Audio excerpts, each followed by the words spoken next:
Growing up, I always knew that I wanted to be a singer. I always felt like it was just in my spirit, in my guts, in my instinct. I knew that music was what I wanted to do forever. So growing up, that was everything that I did. I did musicals, I did choirs, I did everything I could. I started writing with my sister. And then I went to school, I went to college for music to become an artist because I knew that was everything that I wanted to do.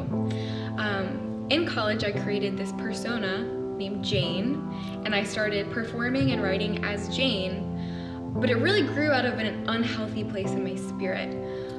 Jane was everything that I wanted to throw on top of my insecurities to make me confident to do music. So Jane was just a mess of fear and anxiety and trying to be everything I thought an artist should be or everything I thought a singer should be. But it wasn't me. It wasn't authentically me. So I got burnt out, as that would obviously do to most people when you're not being authentically yourself.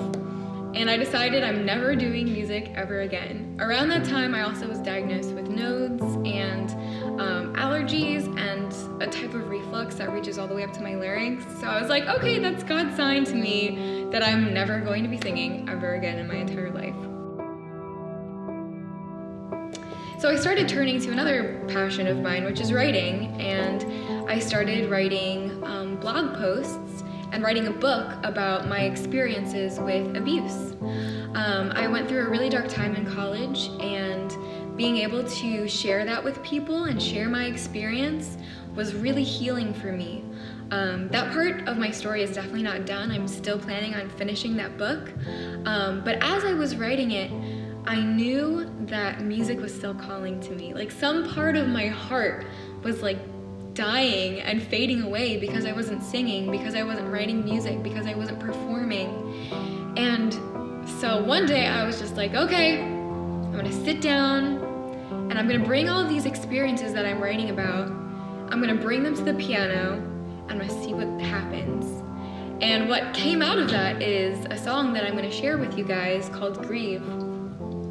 And as soon as I wrote that, I was like, I have to release this. I know that this is bigger than just me. So I started writing, and this album basically wrote itself in like 2 months. It was ridiculous.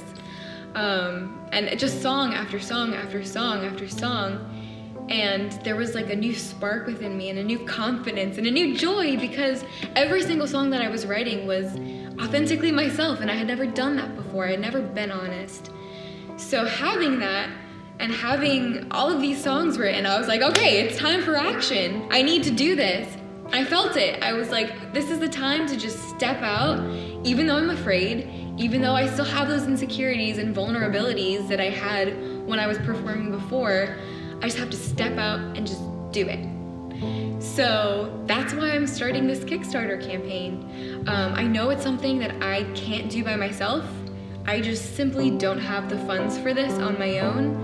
And I want to do it right because I know that these songs are worth it. I know that this album and this content is worth it to do it right. So I really want to put the time in, I want to put the money in. So that's why I really, really need help from my audience and from the people around me. Any donation helps. Any donation helps. And I have some really cool rewards that I would love to give them to the people who want to support me. And I think this is just going to be a really fun journey for me, but for everybody involved, for everyone around me, for everyone who wants to give, for everyone who wants to support me, for everyone who just wants to listen to my music and just be a part of that journey. This is going to be epically fun and amazing and exciting. And I would love for everyone listening to this video to be a part of that journey.